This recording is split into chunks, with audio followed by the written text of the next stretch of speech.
Good morning everyone.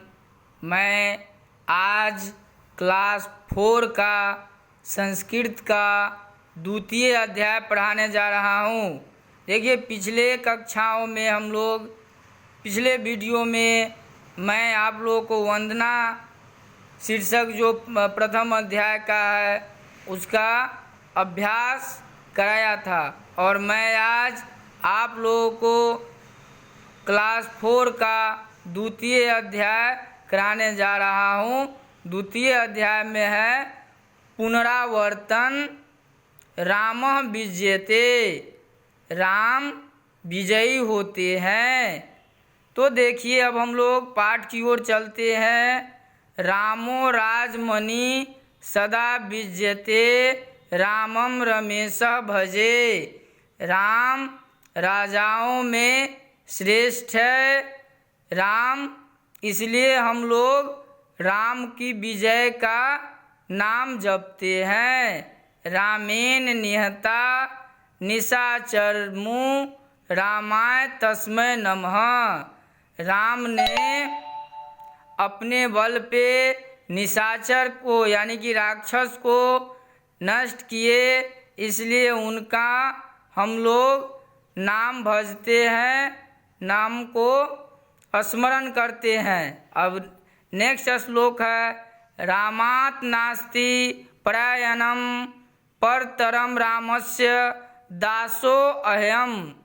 Ram के चरण में हम लोग शीश नवाते हैं, उन्हें हम अपने को उनके दास समझते हैं, दासी समझते हैं।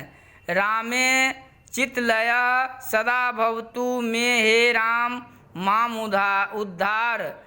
राम को अपने अंतःकरण में बैठाकर हम लोग यह विनती करते हैं कि हे राम, मेरा उद्धार करो। रामः वनम अगच्छत, राम वन में गए। लक्ष्मणः सीता च रामेण स अगच्छताम्, लक्ष्मण और सीता भी राम के साथ वन में गए। तत्र ते पर्णकुटीरे अतिष्ठन्, वहाँ पे वे लोग फूस से बनी हुई पर्णकुटी में ठहरे। लंकाया नृपः रावण वनात् सीताम अहरत, लंकापति रावण वन में जा कर के सीता का हरण कर लिया। रामस्य भक्ता वानरा समुद्रे सेतु बंधनम कुर्वन्ते, राम का भक्त वानर समुद्र में पुल का निर्माण किए। ततः परम राम लक्ष्मण स लंका गच्छते, उस पुल पर हो करके राम लक्ष्मण लंका को गए। ते वानरा अपि तत्र गच्छन्ते, और सभी वानर भी उनके साथ लंका गए।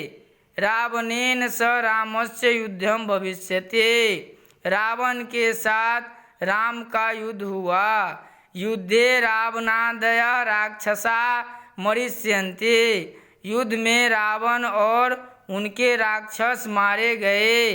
सीतया लक्ष्मणेन च स राम अयोध्याम आगमिष्यति, सीता और लक्ष्मण के साथ राम अयोध्या आए। राम अयोध्या राजा भवतु, राम अयोध्या के राजा हुए। रामस्य राज्ये जना कदापि दुखम न अनुभवन्तु, राम के राज्य में, उनके राज्य में कोई भी जनता को कभी दुख नहीं हुआ। सर्वे जना सुखेन तिष्ठन्तु, उनके राज्य में सभी लोग सुख की अनुभूति यानी कि सुखी पूर्वक जीवन व्यतीत करते थे। राम के राज्य में किसी प्रकार का कोई भी कष्ट उनके राज्य में रहने वाले लोगों को नहीं था।